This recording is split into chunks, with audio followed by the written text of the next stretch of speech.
Graça e paz a todos. Graça e paz a todos. Quantos estão alegres esta noite? Mais um culto fé, aonde o Senhor nos proporciona o privilégio de adorá-lo na beleza de sua santidade.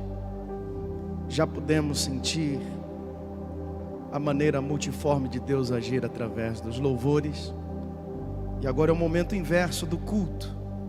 Não é mais a criatura que adora o Criador, é o Criador que trata com a criatura.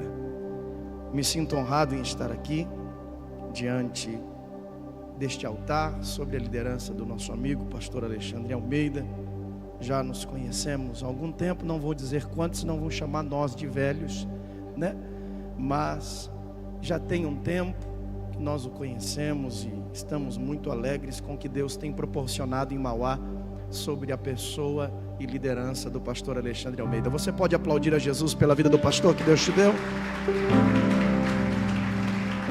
Se é para Jesus, eu acho que é muita gente para pouca palma. Aplauda Jesus.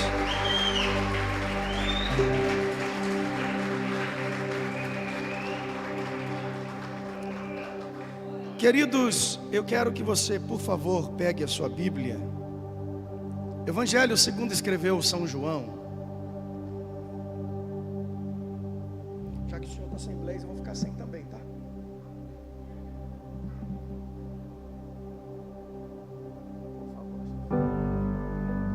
Eu falei para minha esposa, eu vou pôr o blazer, se ele tiver sem eu tiro.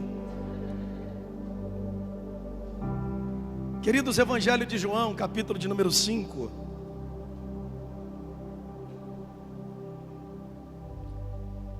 A minha esposa não está comigo por conta de um tratamento através de fisioterapia e ela está um pouco machucada, cansada por conta do esforço, mas ela deixa um abraço a todos vocês.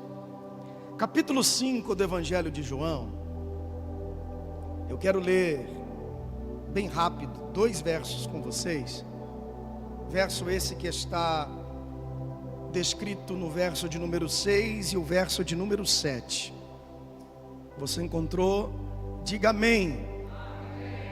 Capítulo de número 5, verso de número 6. E quando Jesus o viu deitado, e sabendo que estava assim há muito tempo, perguntou: quer ser curado? E o homem enfermo queixou-se: Senhor, eu não tenho ninguém que me ponha no tanque quando a água é agitada, pois enquanto estou indo, desce outro antes de mim. Amém? Olhe para essa pessoa que está perto de você e diga para ela: é tempo de continuar tentando. Sangue e fogo, gente. De novo, olha para quem está perto e diga de novo: é tempo de continuar tentando. Se assente por alguns minutos.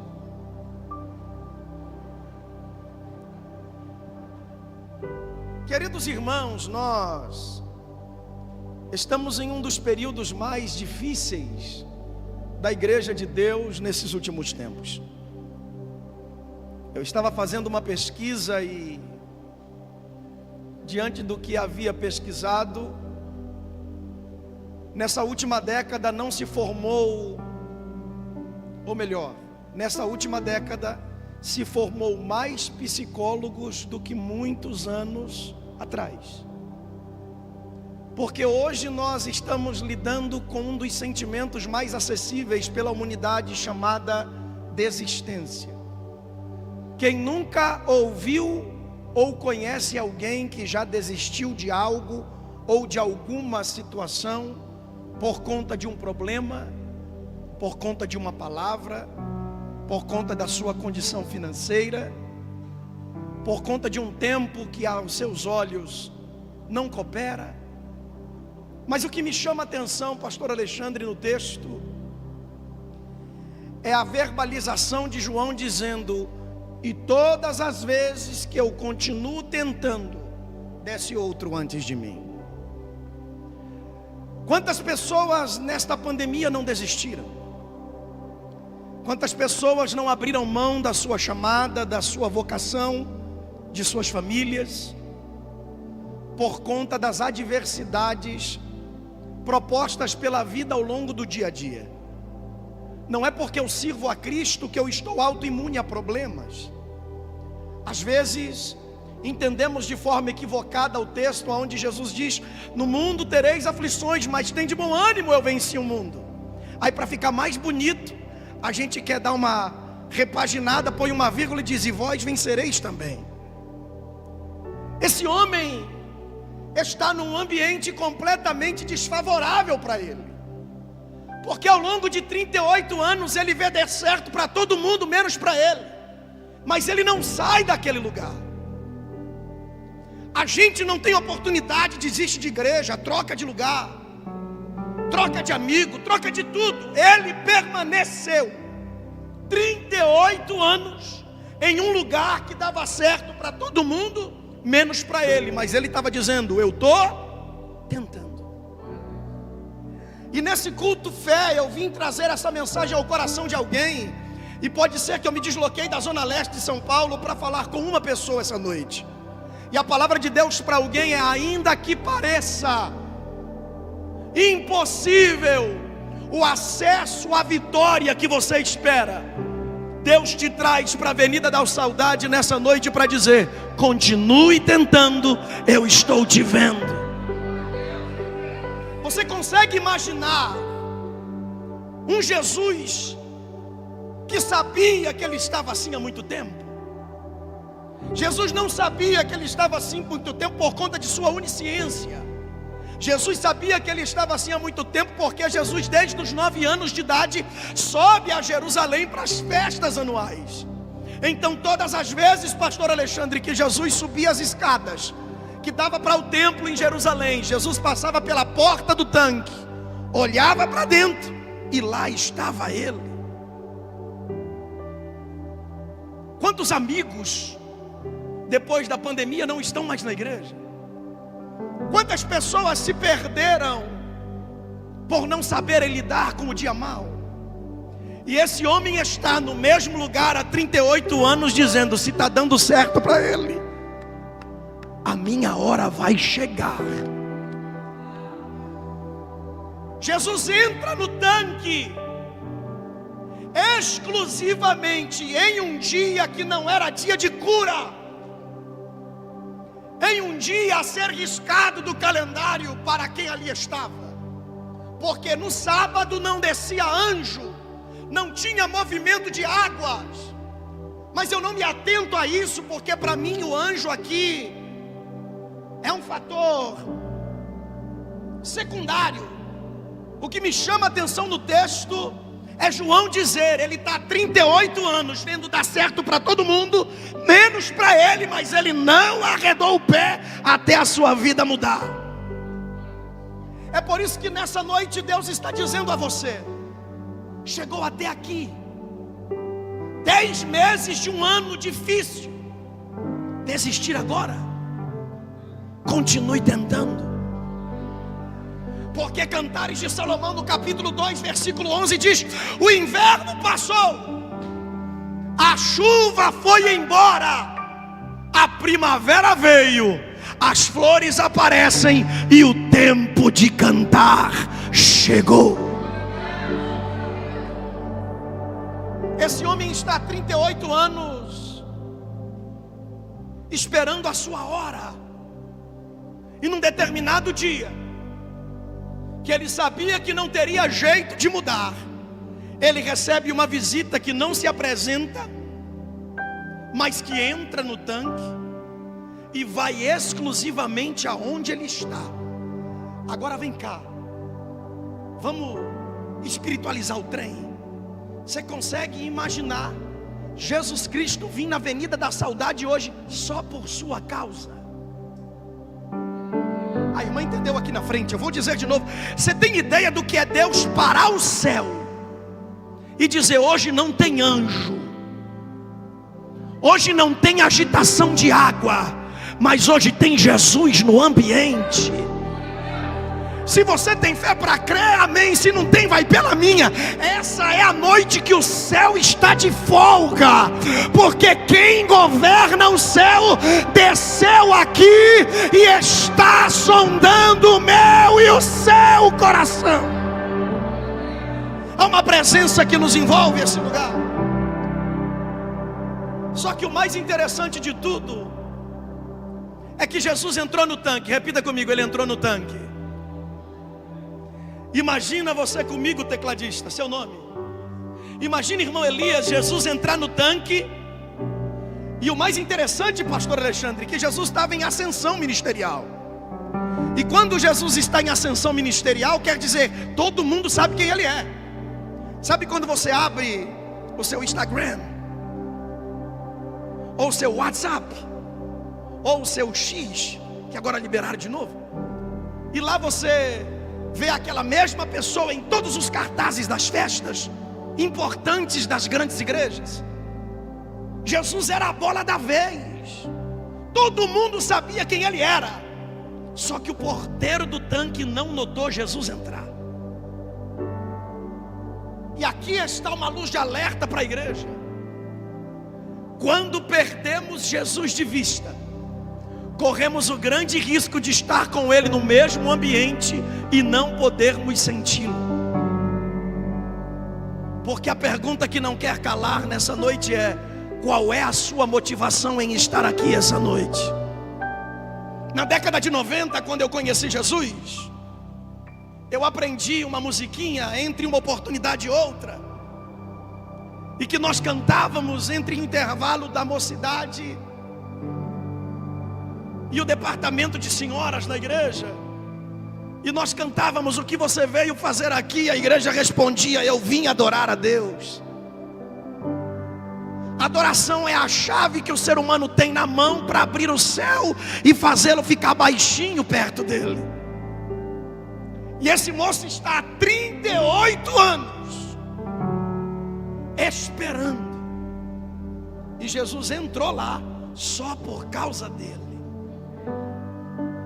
Jesus entra, Jesus senta, Jesus conversa, Jesus cura, Jesus sai, e ninguém nota Jesus nem entrando e nem saindo. Verbaliza para esse terráqueo que está perto de você: o que você veio fazer aqui essa noite?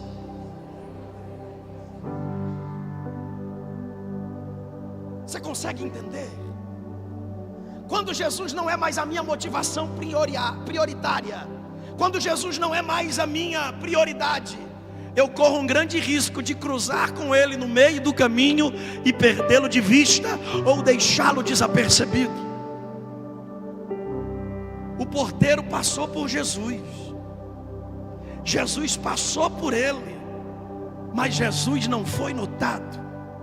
Mas Jesus não fez questão, porque sendo notado ou não sendo notado, ele é. Você adorando, ele é. Você não adorando, ele é. Você querendo, ele é. Você não querendo, ele é da mesma forma. Jesus viu a necessidade daquele homem, que há 38 anos está no mesmo lugar.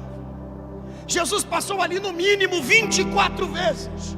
Se ele vai para todas as festas anuais, e ele começou a subir aos 9 anos e entrou aos 33, no mínimo 24 vezes Jesus passou por ali. E todas as vezes que olhou para dentro, lá estava ele. Aí Jesus vem, pastor Alexandre, e faz a pergunta mais óbvia da vida: quer ser curado?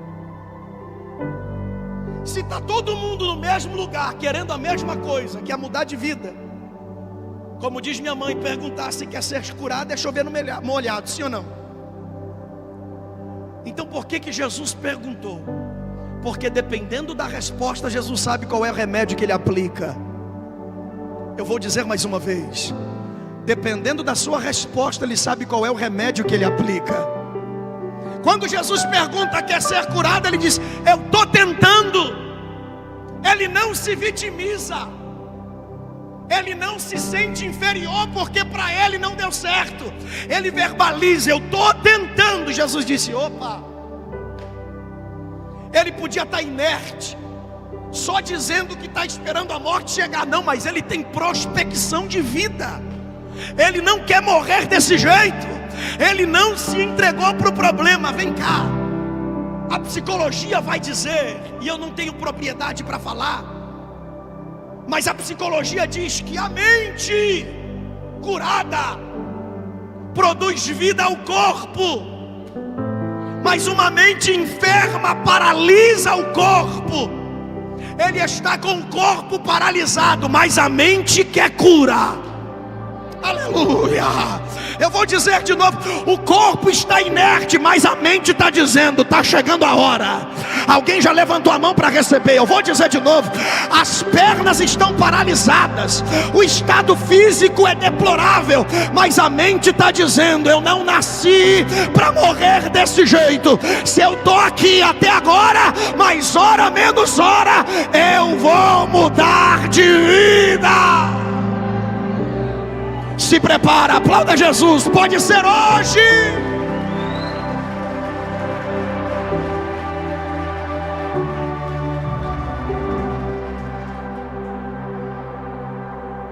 Elias, Jesus entrou no tanque e disse que ia ser curado. E ele disse: então, para você ser curado não tem movimento de águas. Para você ser curado tem voz de comando. Vou dizer de novo: para você ser curado não tem movimento de águas. Para você ser curado tem voz de comando. Em outras palavras, senta e aceita, ou levanta e reage. Quando Jesus olha para ele e entende que ele está pronto. Tem alguém na área da saúde aqui? Me ajude se eu falar alguma asneira, tá? 38 anos sem movimento da cintura para baixo, atrofia muscular, nervos atrofiados, pele fina, sem circulação sanguínea. Eu conversei com uma enfermeira padrão da igreja. Ela disse: pastor, o senhor quer entrar nesse texto? Eu disse: preciso. Ela disse: só para o senhor entender, para esse indivíduo estar 100% andando, no mínimo 1 ano e meio de acompanhamento fisioterápico, e ainda não é garantido 100% de restabeleção total. Não dá para garantir um restabelecimento completo. Alguma sequela ele pode ficar. Aí vem Jesus dizendo: não tem tempo para isso mais. Aleluia. Tem coisa, Elias, que dá para esperar, tem coisa que não dá mais. Por exemplo, a festa que Jesus estava sendo aguardado estava para esperar, mas quem estava no tanque não tinha como esperar mais. Jesus sabe qual é a tua necessidade emergente. E nessa noite eu vim da ZL dizer para alguém: ele não veio aqui só para ver quem veio, ele veio aqui para atender a sua necessidade. Então nesta noite, levanta, resplandece, porque já vem a tua luz, e a glória do Senhor vai nascendo sobre ti.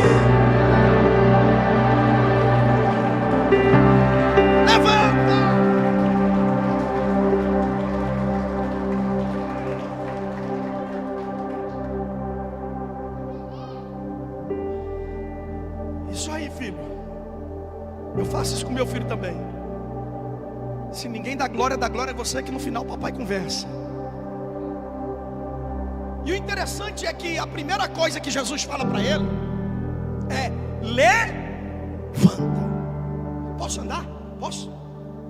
Eu não sou muito bom com esses trem não, fica com as caretas feias, sabe? O interessante aqui, pastor Alexandre, é que a primeira coisa que Jesus fala para ele é: levanta. E a expressão levanta no original é: se posiciona. Não é pecado, é decidir de que lado você quer ficar. Ou ao lado de quem está inerte reclamando da vida, ou em quem quer fazer as coisas darem certo daqui para frente. Você não entendeu, irmão? Nós vivemos uma geração enferma, que por tudo se vitimiza. É tempo de deixarmos para trás as mazelas da vida, levantar a cabeça e entender que o que Deus tem enriquece e não acrescenta dores. Escuta, Jesus olhou para ele e disse: levanta. Ele podia olhar, seu nome, moço? Everton. Ele podia olhar e dizer assim: não sei nem quem é o senhor, não vou levantar não. O anjo não veio? Sim ou não? Mas como diz minha mãe, manda quem pode, obedece quem tem juízo. Eu nem sei quem é ele, mas se ele veio aqui só para dizer isso, por que não eu vou levantar? A mente estava pronta, só precisava ser destravada. Você ouviu o teu pastor falar sobre as suas habilidades? Não é você que é ruim, e nem o tempo que não está bom. É porque você ainda não sofreu um destravamento de mentalidade. Isso é muito louco, gente. Eu não gostava da palavra metanoia, porque eu achava ela muito contemporânea para um velho que nem eu.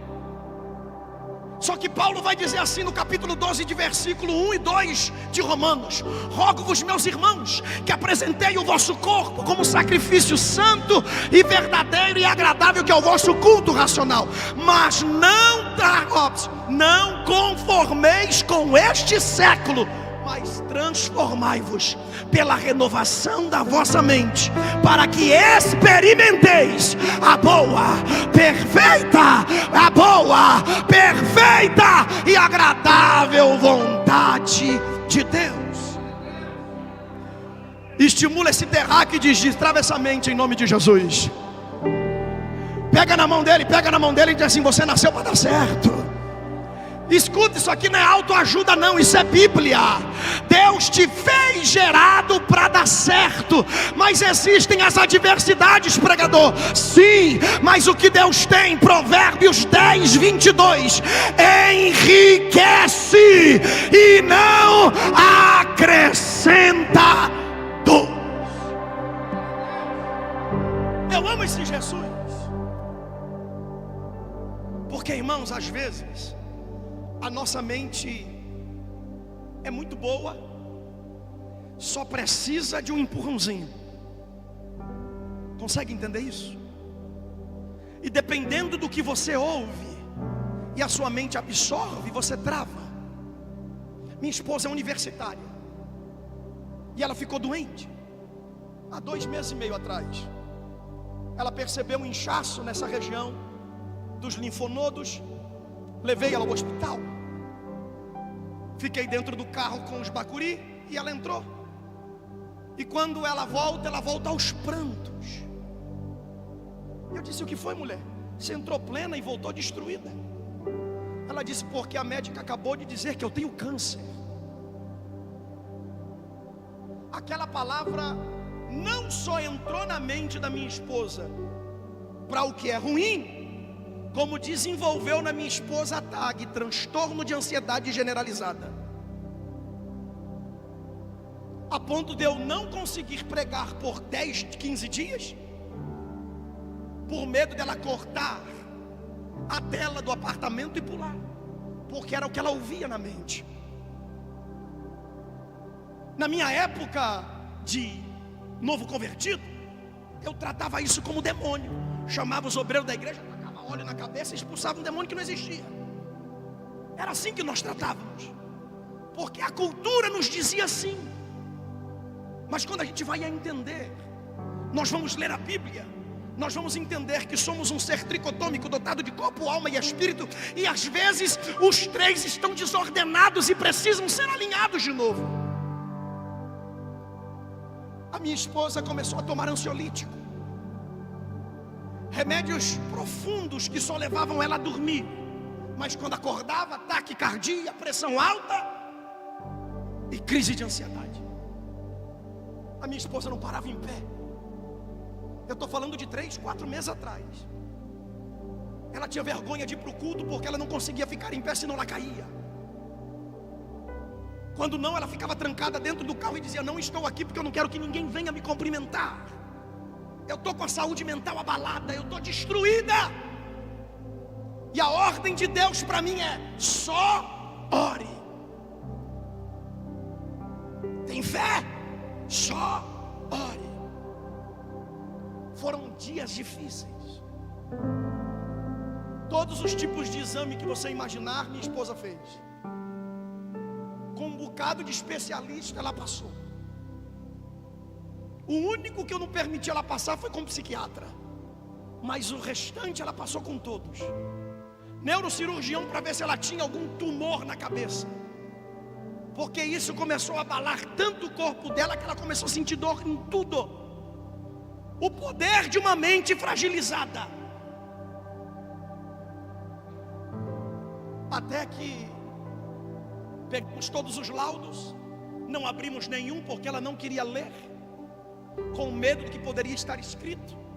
E eu levei para a neurocirurgiã. E quando a neuro leu, a neuro sorriu.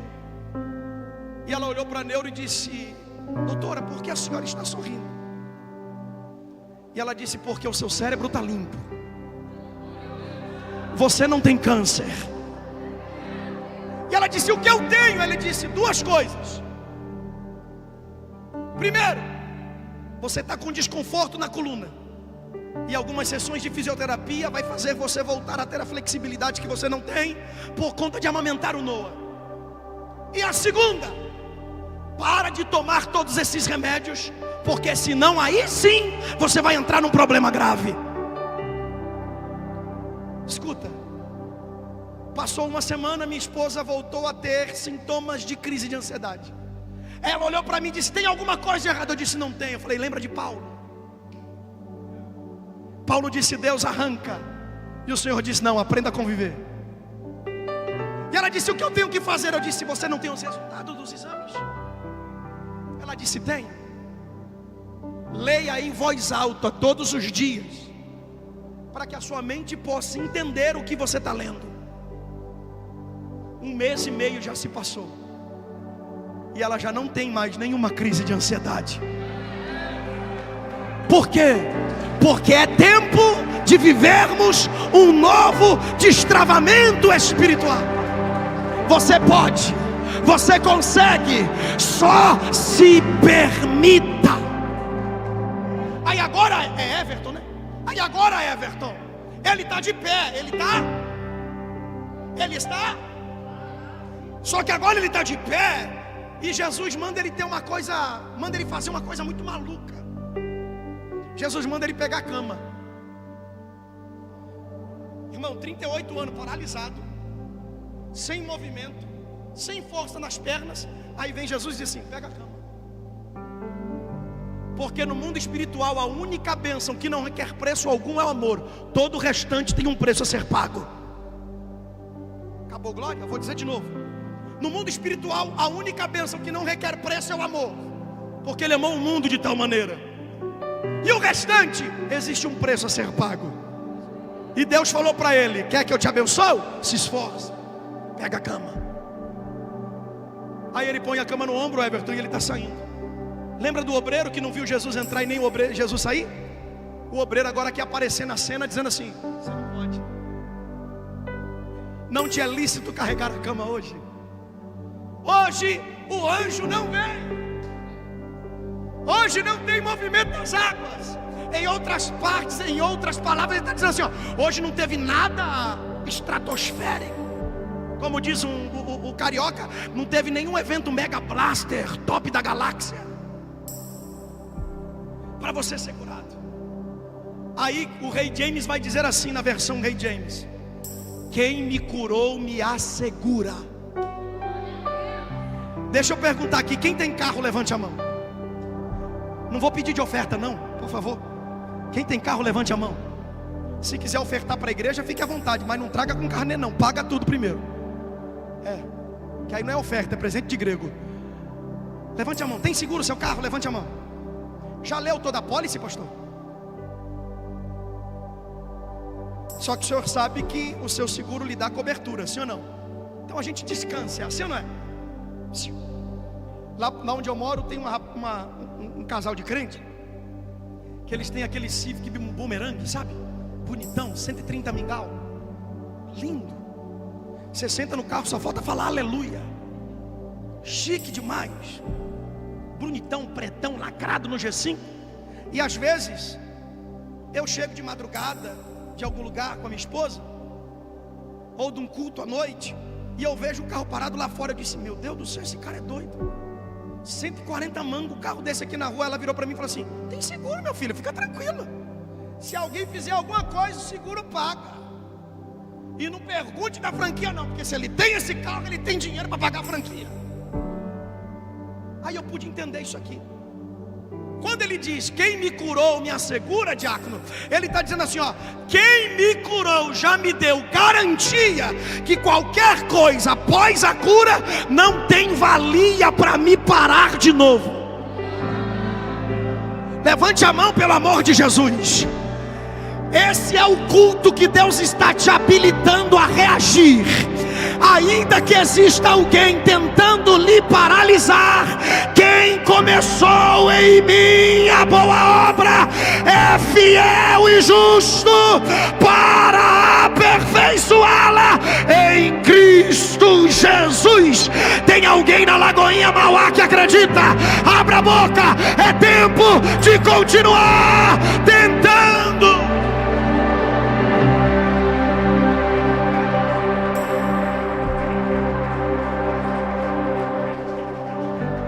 Eu queria que você se levantasse.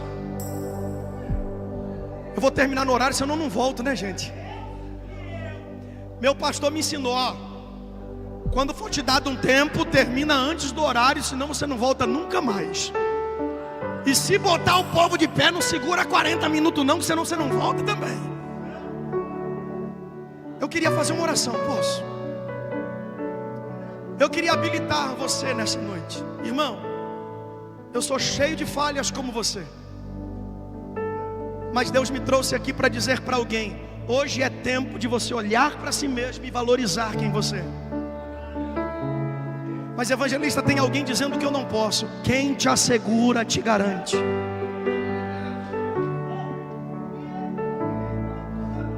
Está doendo, eu sei. Está difícil, eu sei.